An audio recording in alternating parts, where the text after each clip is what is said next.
Saya bukan Pak Lurah, saya bukan Ketua Umum Parpol, bukan juga Ketua Koalisi Partai. Ini kalimat-kalimat yang menjadi narasi pembuka dari pidato kenegaraan Presiden pada sidang tahunan MPR yang tentu menarik banyak tafsir publik soal peran Jokowi di balik hampir banyak dinamika yang terjadi jelang Pilpres beberapa waktu terakhir.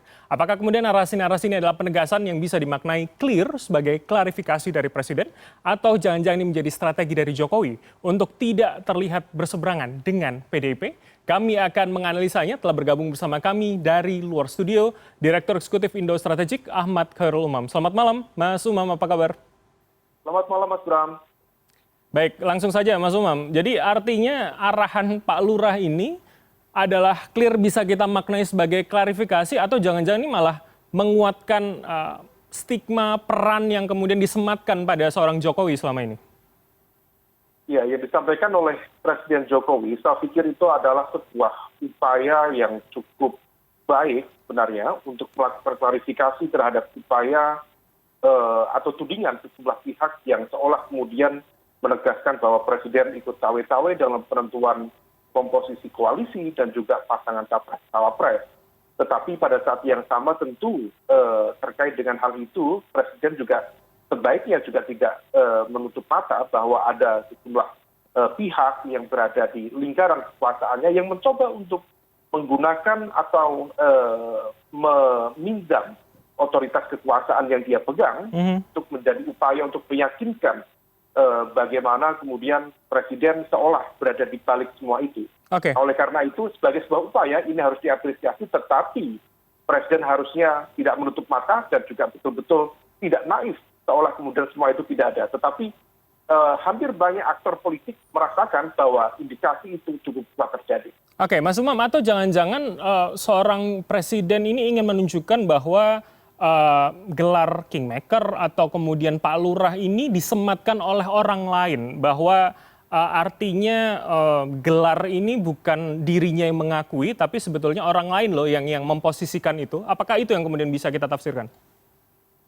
Ya, tentu bisa saja seorang presiden kemudian mencoba untuk menggunakan narasi Pak Lurah itu sebagai sebuah upaya untuk membangun political acknowledgement atau bentuk pengakuan secara politik terhadap peran politik yang cukup besar, bagaimana kemudian dia memiliki pengaruh yang cukup kuat untuk menentukan komposisi koalisi dan juga pasangan capres-cawapres.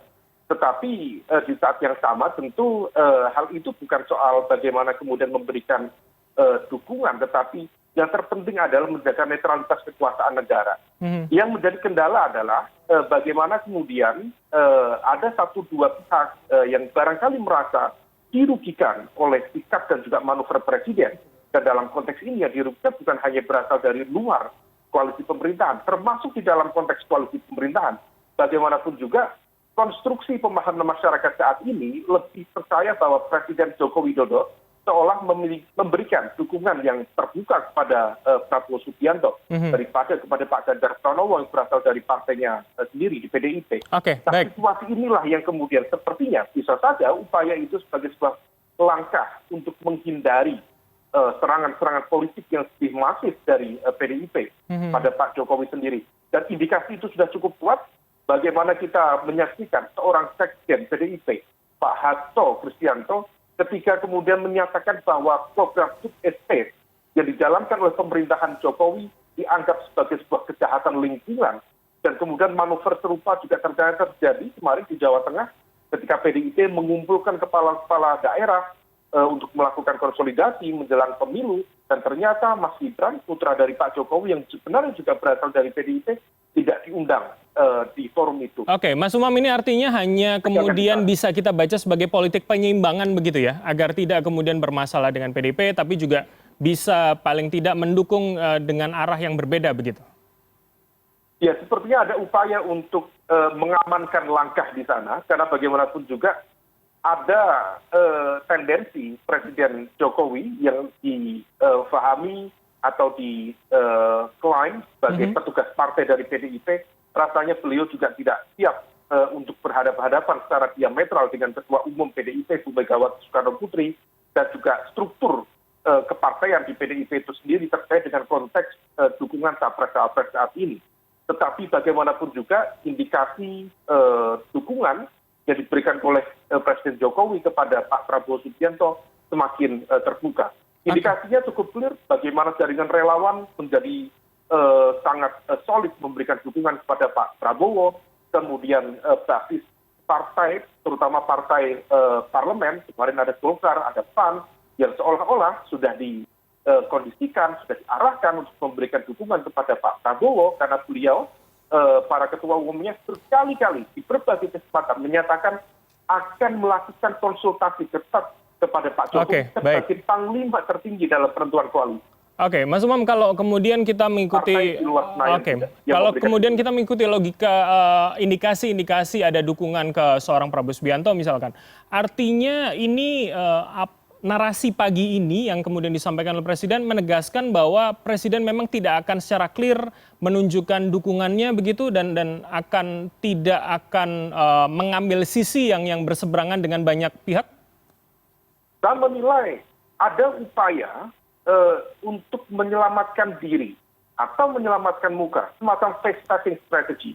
Bagaimanapun juga tendensi dari kelompok atau kekuatan di lingkaran Istana Presiden menunjukkan ada upaya untuk memberikan dukungan kepada Prabowo Subianto secara masif.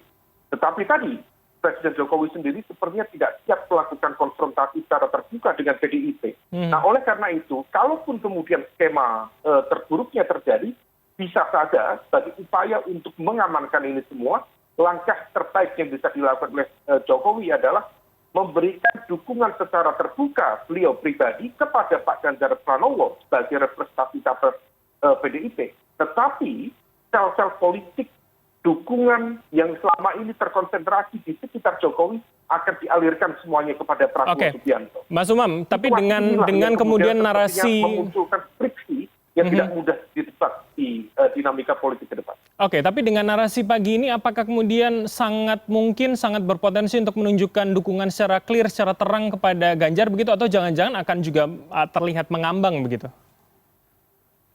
Tentu langkah paling aman adalah mengambil posisi tengah, mengambang, blur, dan itu akan memungkinkan manuver dari seorang Joko Widodo dalam konteks dinamika Pilpres ke depan.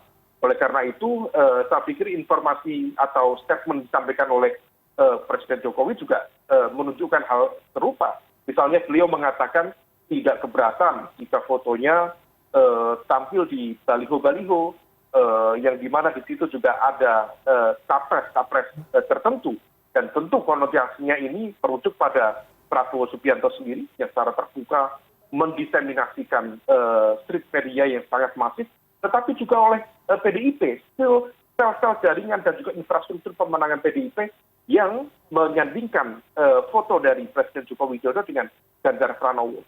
Dalam konteks ini ada upaya perebutan basis pemilih loyal dari Jokowi sendiri, dan kalau misal tidak diantisipasi, tentu yang dirugikan dalam konteks ini adalah PDIP.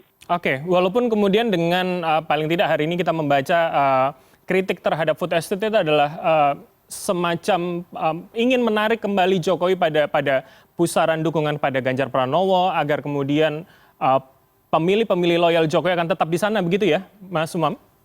Saya pikir PDIP sudah memberikan sinyal, mengirimkan sinyal yang sangat tegas, keras, dan clear kepada Presiden Joko Widodo terkait dengan konteks bagaimana dukungan di dalam Pilpres di 2024 mendatang.